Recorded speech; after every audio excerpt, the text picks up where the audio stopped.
from Westmont. He's the director of the Gady Institute here. And did anyone else join us? I think those are the ones I know of. But all right.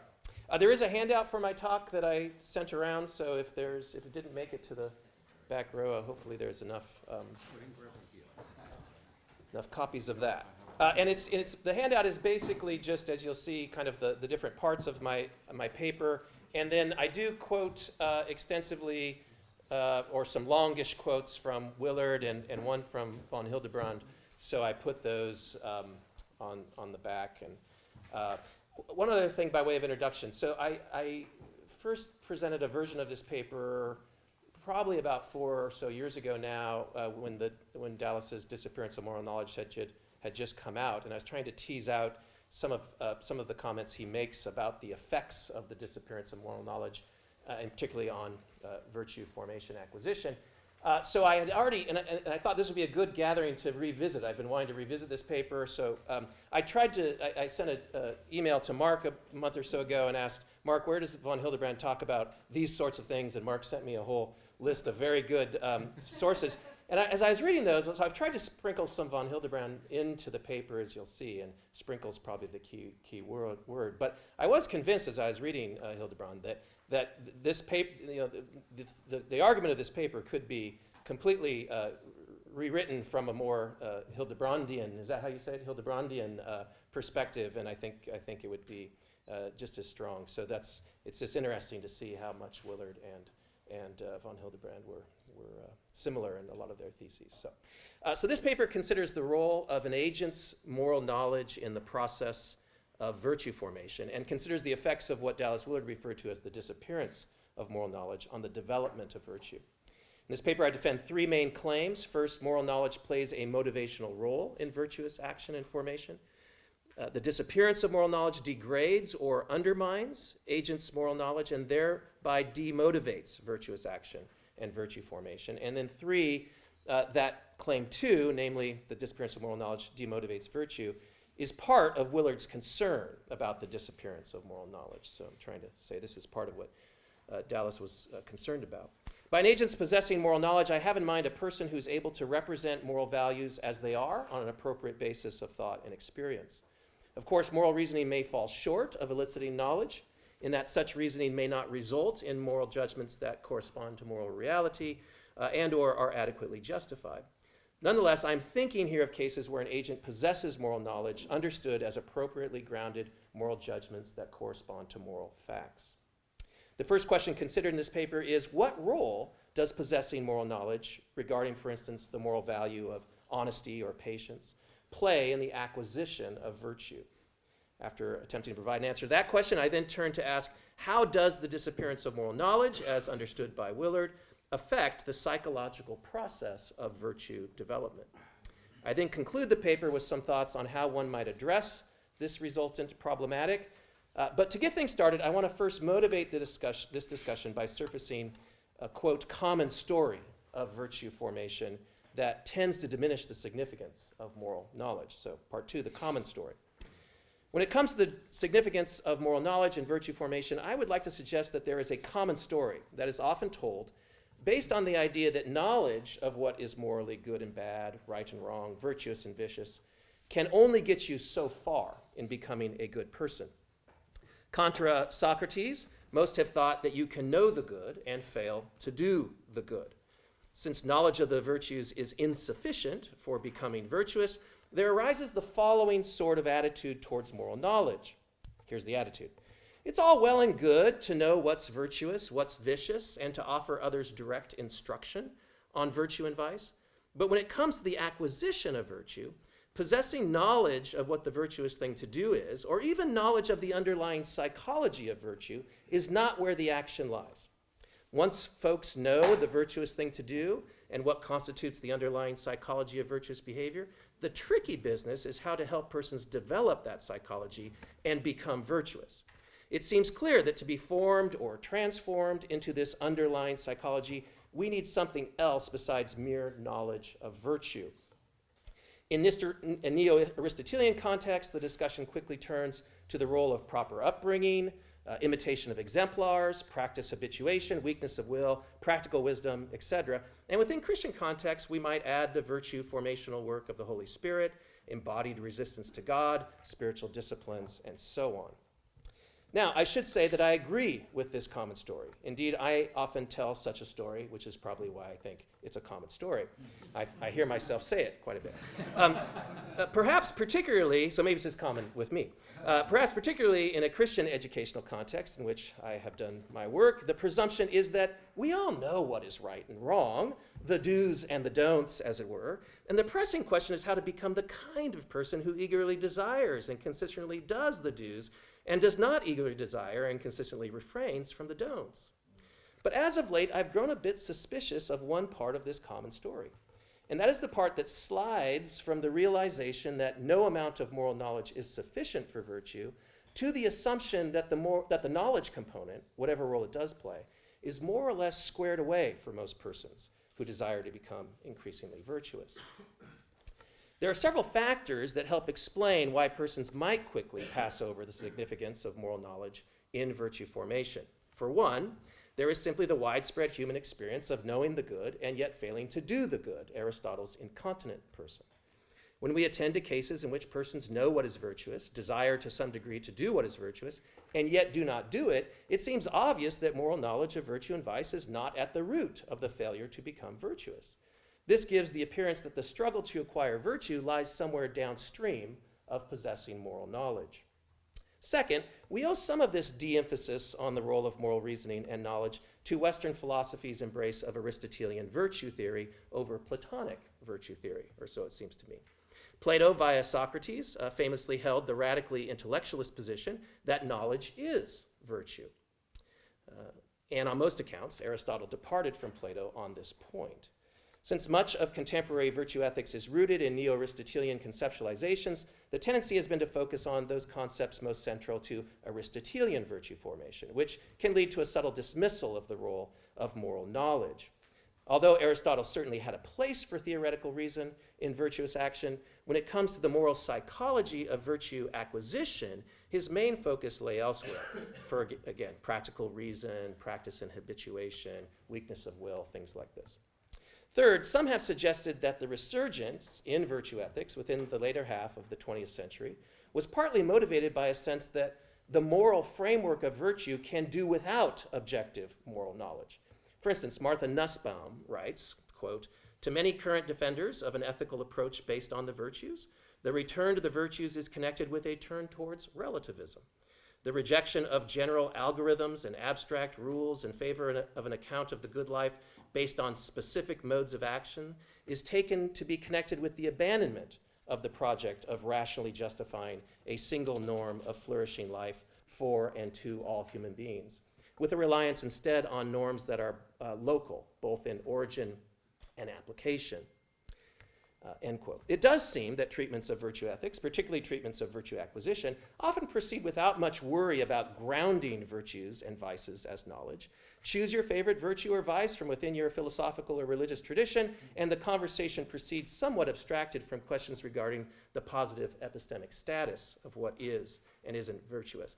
I was thinking this morning, I was looking over this, that I think a lot of the work in positive psychology on virtue formation and intellectual and moral virtue often goes like this. You know, the questions of whether this really is a virtue or a vice. It says, well, let's just talk about this virtue and think about how it goes in terms of moral psychology. So lastly, and perhaps most germane to this paper's argument, a de-emphasis on the role of moral knowledge in virtue acquisition makes particularly good sense in contexts in which everyone seemingly does know what the virtuous thing to do is. The assumption that knowledge of good and bad, virtue and vice is more or less squared away is only problematic when that assumption is presumptuous. Perhaps moral knowledge is not as secure in our individual minds or collective cultural consciousness as it once was, to the detriment of virtue formation. Perhaps, as Willard suggests, there has been a disappearance of moral knowledge that subtly undermines the psychological significance of knowledge in virtue formation. To that question we will turn shortly, but before turning there, it's important to focus on the psychological significance that the possession of moral knowledge plays in virtue acquisition. So this is now part 3, the role of moral knowledge in virtue acquisition.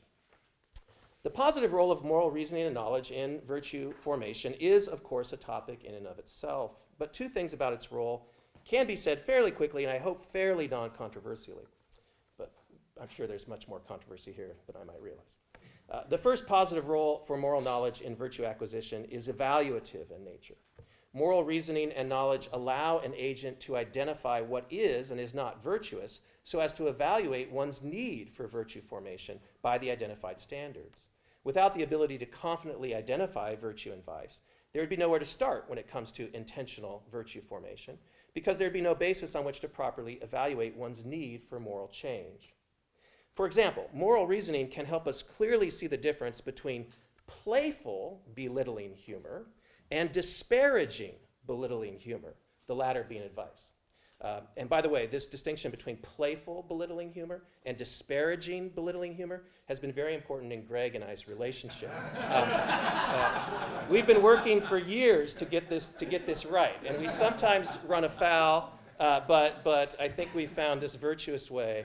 Of course, I've led the way on that, and Greg has kind of just struggled to catch up.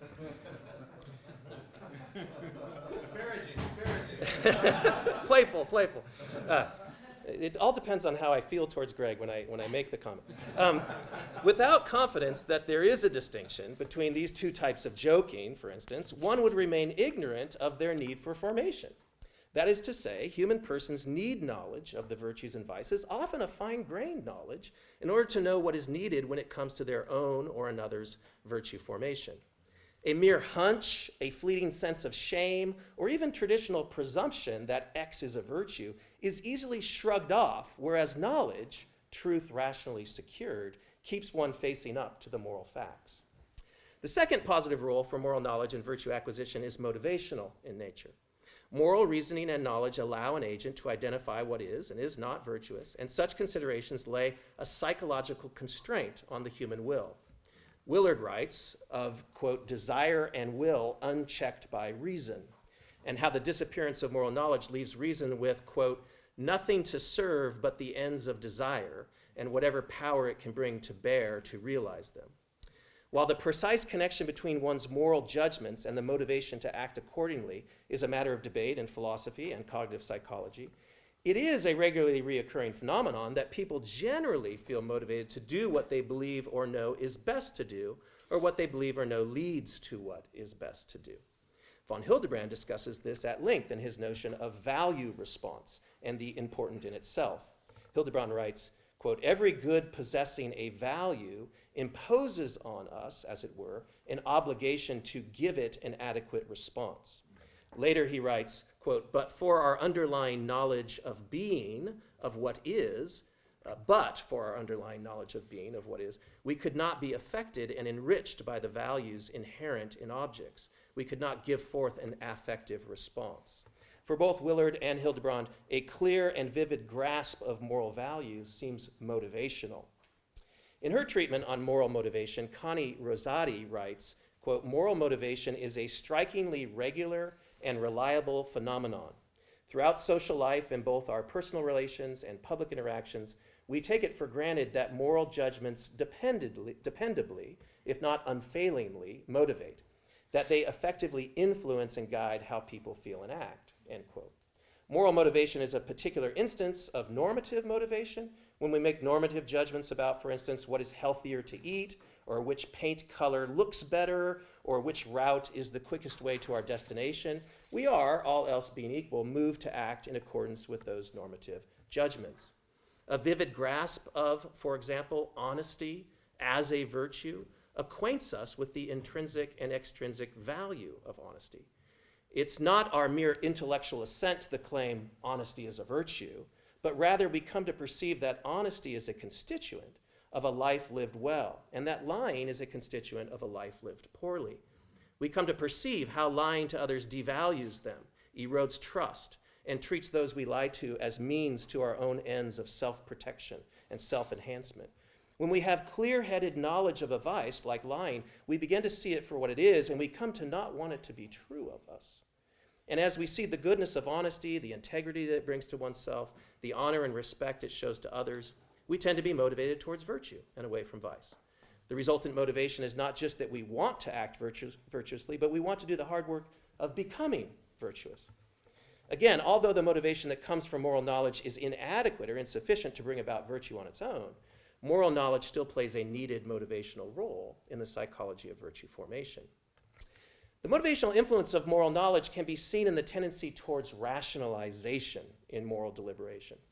When deliberating about the moral value of different courses of action, moral agents are known to rationalize their sense of the wrongness of some act they desire to do. For instance, in the college admissions scandals uncovered in recent years, we can imagine the parents involved thinking something like this, quote, "Normally I wouldn't bribe an SAT examiner or lie about my daughter being a star athlete in order to get her into USC, but the admissions standards these days are unjustifiably high, and I'm not really hurting anyone, and that's just the way the game is played. And besides, others have done far worse, and she probably could have gotten in anyway, and I have her ultimate good in mind, and it's not my fault if there are people at USC who will accept money to do these kinds of things," and so on. If you're wondering how I could get myself into that sort of rationalization so easily, I've had some practice, not with that case. I'm good at it, yeah. Did roll off the tongue. Yeah. Easiest part of the paper to write. Yeah, didn't have to quote anyone. Just look within. What rationalization demonstrates is that persons are trying to reason away what they otherwise know or sense to be wrong. In doing away with, or at least degrading, the knowledge of good and bad, we dull its motivational force, and that smooths the psychological road to vice. No doubt the parents involved were not thinking something like this. If I choose to lie and cheat to get my daughter into USC, I am deeply and permanently injuring myself, my daughter, and the persons who are willing to arrange and accept my bribe. By lying and teaching to get her in, I do a great injustice to the young man or woman who would have gotten in on their own merits had my daughter not unfairly taken his or her rightful spot. I'd be complicit in corrupting the integrity of the educational system in this country and the world, which makes me complicit in the overall moral degeneration of human society. By lying and teaching, I am breaking trust with any person I'm in relationship with, past, present, and future, by demonstrating that I care more about my own self-interest than treating those around me with the respect and dignity they deserve. Moreover, to lie and cheat in order to avoid embarrassment of where my daughter might otherwise go to school, or to impress my friends and family by her admission to USC, or to give her a leg up in social status through attending USC, is to succumb to the pettiest and grossest side of myself, and in so doing, I express to my daughter, whether she learns of what I've done or not, that her own efforts and abilities are unacceptable and embarrassing. I dare say that if the parents involved in the admission scandal had had such thoughts in mind when considering their actions, it would have made it much more difficult to give in to their vicious desires. Our knowledge of virtue and vice, especially when vivid to our minds in a detailed manner, is dependably, if not unfailingly, motivational. Okay, so part 4, the effect of the disappearance. When moral claims are represented to oneself and presented to others as knowledge, they are represented as the way things actually are, on an appropriate basis of evidence. In Willard's language, they are represented and presented as truth rationally secured. To conceive of one's moral views, moral persuasion of others, and overall moral life in the world in such a manner includes the idea that putative moral values are objectively true or false, and that there is appropriate evidence available to rationally evaluate which is the case. Of course, persons who approach moral life as a domain of knowledge in this way won't always come to possess moral knowledge. Their reasoned moral judgments may be false, their evidence base may be inadequate for knowledge, or they may not have considered certain moral claims. Nevertheless, the commitment to this sort of moral realism makes moral evaluation, refinement, and knowledge possible. In The Disappearance of Moral Knowledge, Willard claimed that in the midst of the 20th century, moral knowledge disappeared from Western societies. His claim is that, due to various historical and social causes, knowledge of what is good and bad, right, wrong, virtuous and vicious, ceased to exist as a reliable, publicly available resource for human living. It's not that there are no moral truths, and it is not that no one has true moral beliefs. Rather, Willard's thesis is that moral truths are no longer presented within Western societies, particularly within public authoritative institutions, as knowledge of how things actually are when it comes to a life lived well. Instead, moral beliefs and commitments are presented and often held by persons as mere feeling, personal opinion, or tradition, and therefore incapable of rational scrutiny and refinement. Willard holds that the authoritative institutions of our culture, primarily the university, but also the church, education more generally, and other relevant organizations, no longer present moral knowledge as the way things actually are, grounded in an appropriate basis of evidence. Willard writes, and I think this quote is on your handout if you want to look at that, but Willard writes, "The institutions of knowledge in contemporary Western society do not possess a recognized body of moral knowledge, and hence do not make it available as such to individuals and groups they serve. This is not a situation that a thoughtful person can easily accept or be happy about. Is it really true that what many take to be the most important aspect of human existence, the moral, must be lived blindly, driven only by instinct, feeling, uncertified opinion, tradition, or one or another type of force?" As an illustration of the disappearance of moral knowledge within the university context, Willard proposed that if a university professor marked a student down on an ethics exam for claiming that racist attitudes, for instance, were morally praiseworthy, that student could appeal the professor's grade and would eventually prevail. Unlike institutionally recognized bodies of knowledge, such as mathematics and history, in which students can be graded down for incorrect answers, ethics is not recognized in the university setting as dealing with a publicly available area of knowledge by means of which a student's perspective on morality can be objectively evaluated. While persons and institutions make moral claims about which behaviors are acceptable and which are not, Willard maintained that as a social fact, we do not present those claims as knowledge. That is, as the way things are, on an appropriate basis of thought and experience, open and accessible to anyone. Instead, moral claims are often put forward as indications of strong feeling, personal preference, or a group's point of view. Without going into an overview of Willard's evidence for the disappearance of moral knowledge, perhaps it is fairly common that public claims that one knows what is in fact virtuous and what is in fact vicious, particularly by those with institutional authority, are often met with suspicion and resistance. Who are you to tell me what to do and what not to do? Or you have no right to impose your morality on me, is often the underlying, if not overt, attitude. Of course, we live in a cultural situation when persons are free to publicly speak quite aggressively about right and wrong when they are amongst their own tribe or group. But notice it's often without any serious argument whatsoever. Indeed, to Willard's point, the idea that the passionate moral assertions of one's group need to be argued for or even carefully scrutinized is itself often seen as a betrayal of one's group or one's moral stance. Willard thought the disappearance of moral knowledge to be a bad thing. For instance, he writes, and again, I think this quote's on there, "To be without routinely available knowledge with respect to what is good and evil, right and wrong, obligatory or morally admirable or not, might easily be seen as a sweeping social and personal disaster, or the cause of such, when coolly viewed from a rational perspective. But we now are accustomed to the lack and do not see how most of the evils we deplore in the contemporary world might be rooted in it." The problems with the moral aspect of human life being lived blindly without knowledge is at least fourfold on Willard's view. So I distinguish at least these four problems with the disappearance of moral knowledge. And for those of you who know Willard's work or read the chapter, I appreciate help on all of it, but this as well.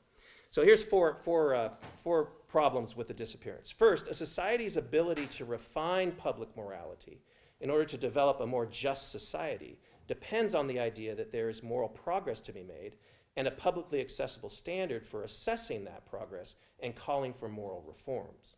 Willard held, as many others have, that moral reasoning and the public presentation of moral knowledge is meant to be the publicly accessible means to work towards reforming a society's moral views and practices.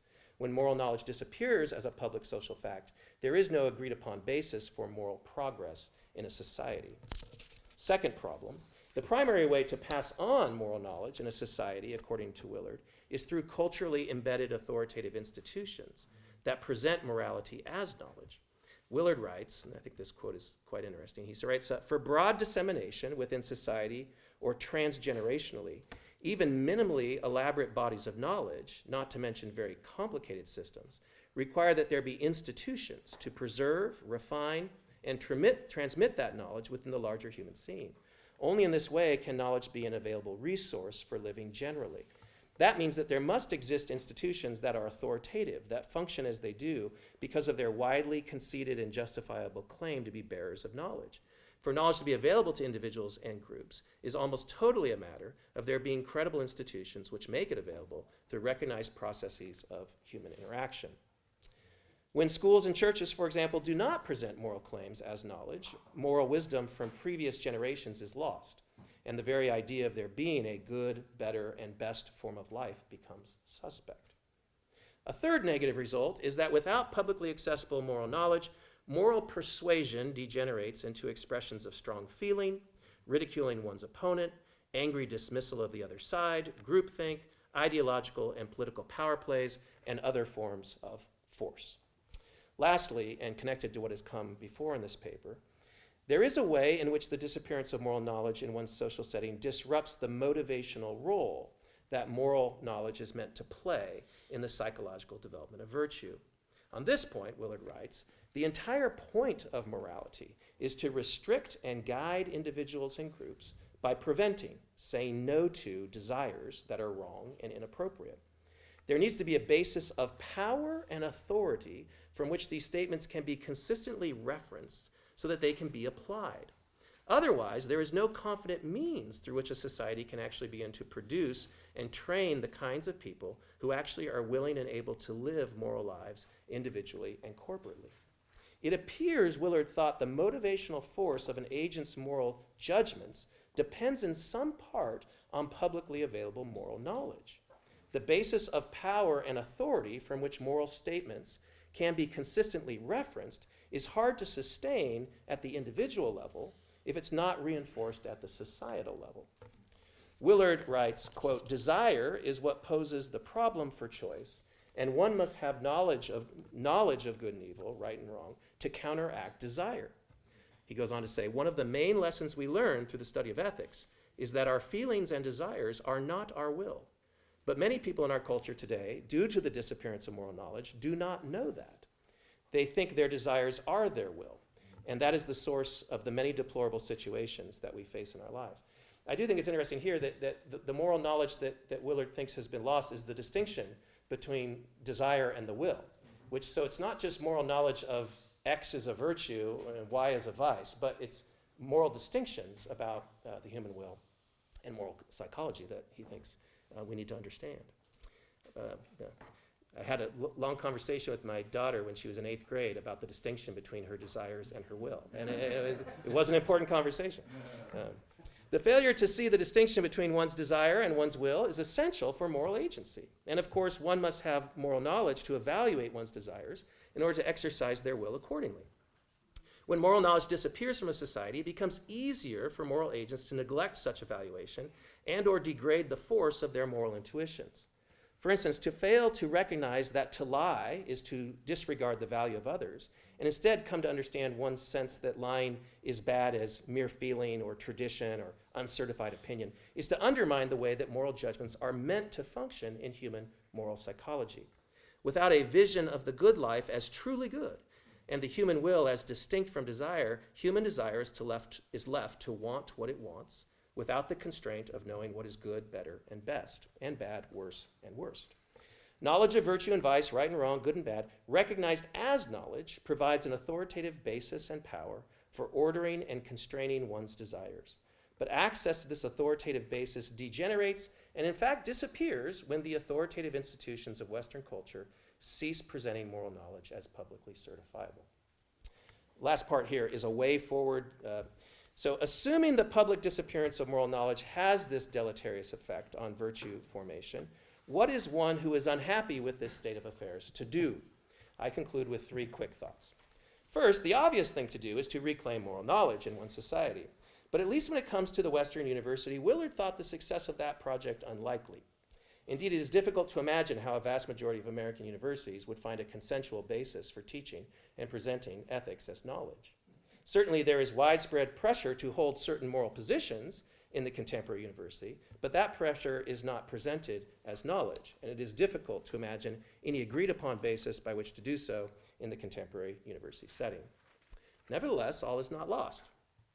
Although broad and transgenerational dissemination of moral knowledge within a society requires institutions to preserve, refine, and transmit that knowledge, in the absence of these authoritative institutions, There are a variety of grassroots efforts or bottom-up approaches to reclaiming the authority and power of moral knowledge, at least within smaller contexts. These efforts involve individuals, and in the best cases, small groups of persons, who organize themselves around a rationally determined authoritative basis for moral knowledge and seek to reinforce that basis within some subset of individual and corporate life. For instance, teachers of ethics can present moral values as knowledge within their classes or other educational settings, even if their students and the institution in which they are embedded do not agree.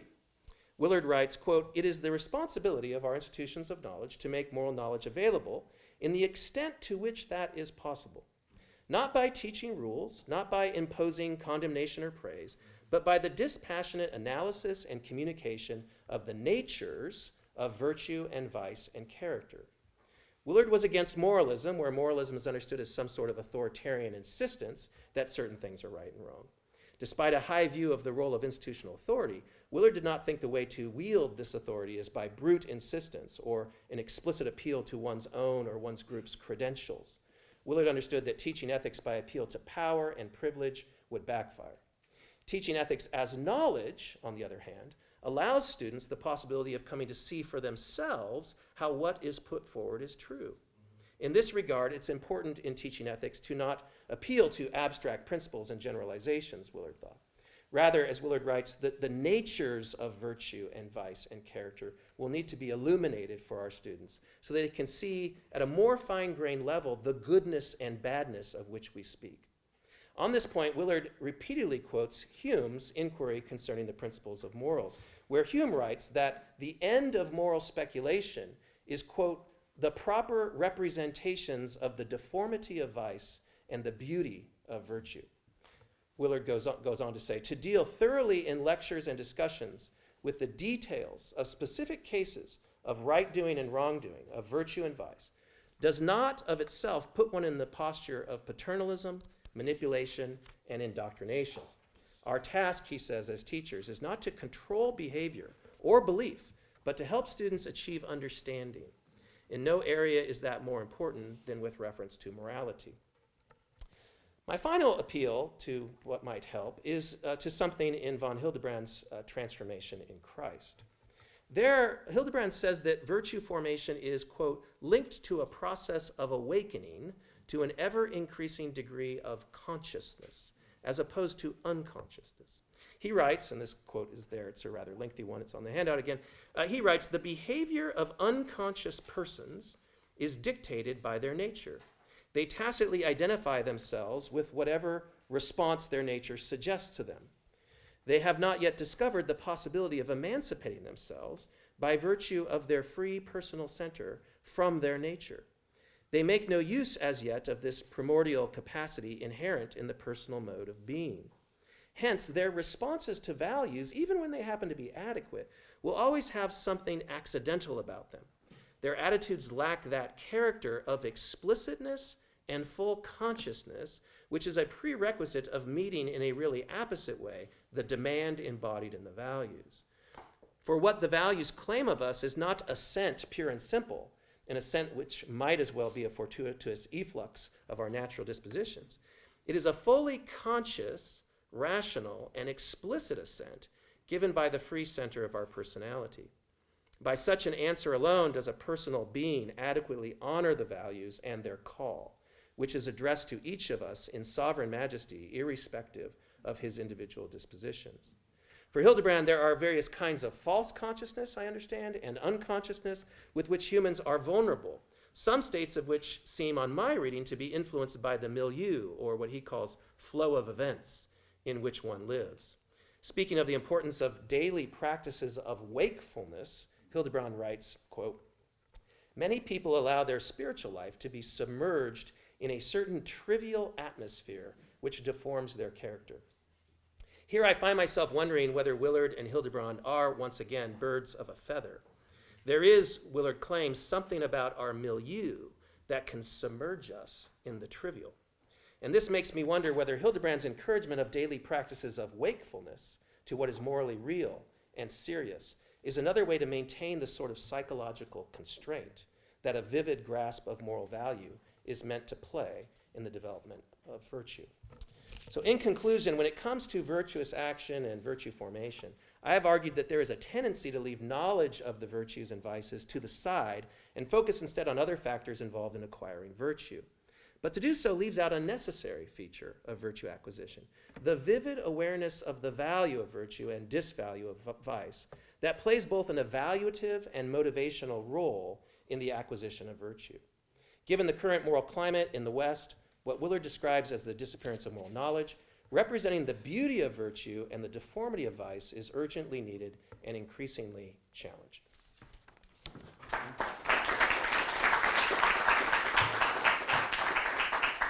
you, Steve. We'll now hear from Adam Brown.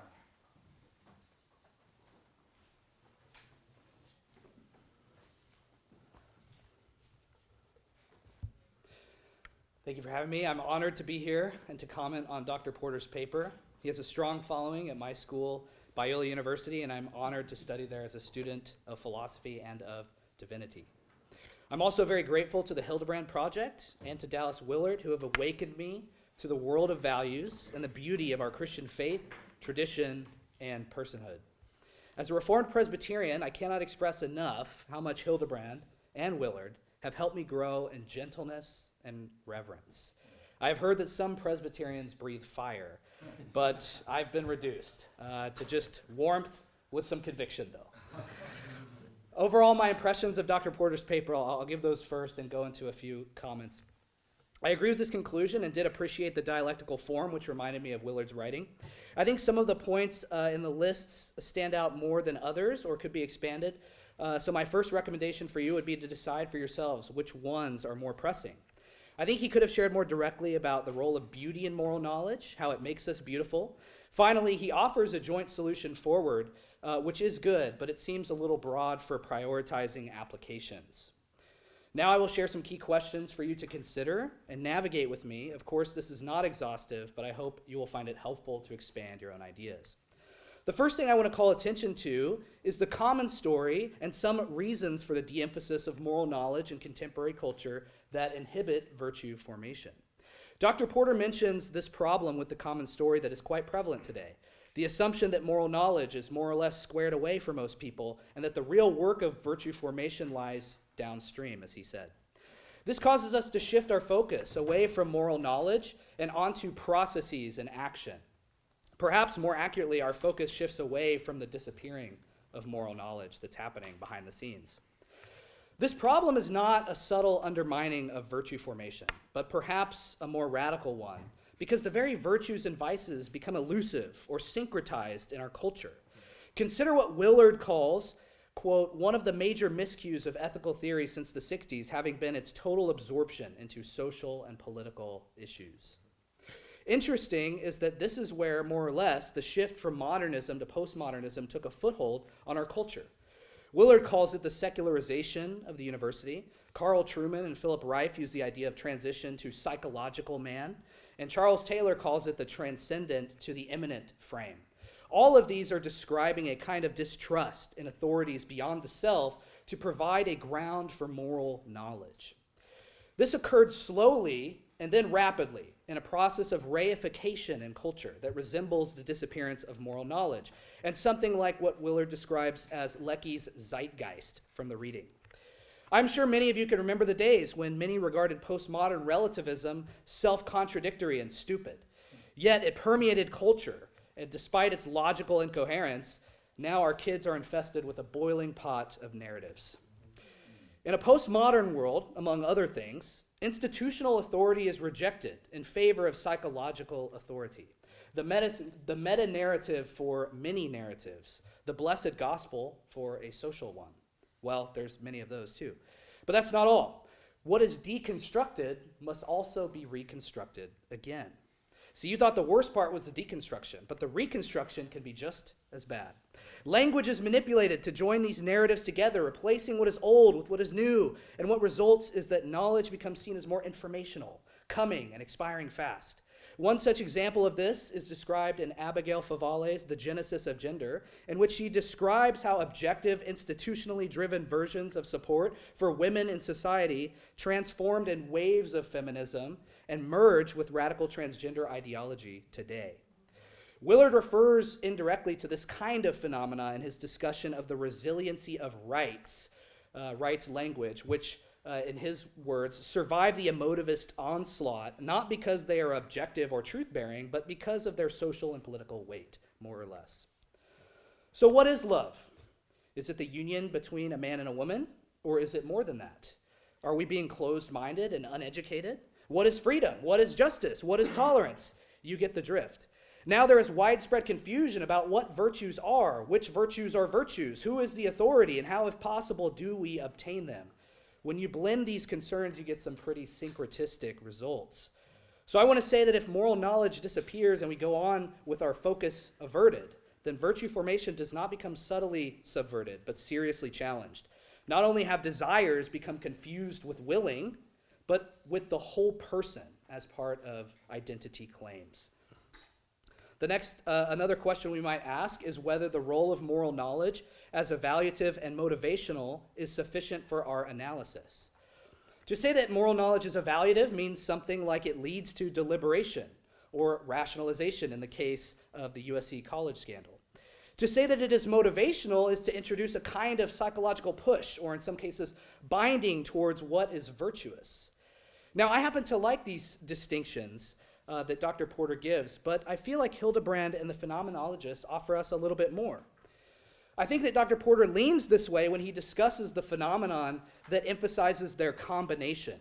He says that as we see honesty and the good that it brings to us and others, the resultant motivation is not just that we want to act virtuously, but that we might wish to put in the hard work of becoming virtuous. He calls it a combination of the evaluative and the motivational, but I think it is something different. Perhaps we could call it the contemplative, or the recollective, or the personal. We see this more directly in what Hildebrand calls the contemplative theme of knowledge, as opposed to the notional theme. And this is in his work, What is Philosophy? In the contemplative theme, I am more spiritually wedded to the object or the person of my cognizance, and therefore become more reverent and awakened to my desire to respond not only once, but consistently. That is why Hildebrand calls love a value response, and more than that, in his nature of love, he describes it as a super value response. But value response is not restricted to love. It is essential for our spiritual and virtuous formation. The core of this idea also comes from what he talks about as the union with values in his ethics. He describes this in 3 parts. Value perception, where we begin to perceive values. What is luminous to us? This might be kind of in a Schillerian kind of ranking of values, but it certainly goes into much more than that. It doesn't end there. Then there's being affected by values, where we endure the luminosity and it enchants us. Hildebrand tells us that this is a way in which values start to shape our personality, being affected. The third is value response, or a conforming ourselves to the logos of the value is how he describes it, which means treating the important in itself as important in itself, and not moving towards the merely subjectively satisfying. In Willard, we see something similar in his phenomenological and personalistic insight from Logstrup and Levinas in The Prospects for Return to Moral Knowledge. This is in the reading. He describes in Logstrup and Levinas that there is never a question of establishing general rules or general practices, but rather an intelligent response of the individual in the specific conditions of action and in the face of the face or the ethical demand before me. We also see this in his discussion of gray areas, where one must exercise specific judgment in a way that can never be guaranteed to be correct, but nevertheless is obligated. Willard calls this the first moral horizon, those we come face to face with. Willard is talking about persons, people, and so is Hildebrand, but you can see Hildebrand has kind of an a fortiori look to the objects and says, how do we return to have reverence for and be transformed by this, that is before me? All this to say, I think there is something here that is more than evaluative and motivational, but not something that leaves them out. I will leave that for you to decide. One final question we could think about is, what should the role of institutions be in the way forward for a return to moral knowledge? We can conceptualize the process of awakening for an individual, but what would that look like for a society? When does it become moralism? Like Willard, I think most of us are quite skeptical, especially of the American university. I don't think it's going to pick itself up by its bootstraps or repent in sackcloth and ashes anytime soon to accomplish something unified in ethics. But remember that Willard thinks that the solution altogether must include something like a stepping outside of, and this is in the readings, a stepping outside of the long conversation, returning to the good person or the good will as the subject, and then redeeming the long conversation by retaining this view of personhood. Like Dr. Porter, I'm more optimistic about bottom-up approaches and integrative approaches. But won't it take more to cover this gap between Hildebrandian practices of wakefulness at the individual level and the Willardian call for responsible institutions? Nevertheless, in our integration, we should strive to be like St. Paul, who approached skeptics on Mars Hill, quoting their own philosophers and showing that in him we live and move and have our being. We do this with love, gentleness, and respect, but not without firmness, resolve, and excellence. Of course, values, beauty, and personalism are great entryways in which we can leverage much common ground. Now, if we agree that at all that the institutions must play at least some role in restoring virtue formation with the prospect of returning to moral knowledge, then we must get to work at least on our own. The church and the Christian Academy have a lot to agree on and fight for. I have seen this quite powerfully in the Hildebrand Project and my own school, Talbot School of Theology at Biola University, where we are fighting for a robust view of spiritual theology alongside biblical studies and philosophical theology. That is most of all why I am thankful to be here and to dialogue with you all. And I close with this, as St. Paul reminds us, rather speaking the truth in love, we are to grow up in every way into him who is the head, into Christ, from whom the whole body, joined and held together by every joint with which it is equipped, when each part is working properly, makes the body grow so that it builds itself up in love. Thank you.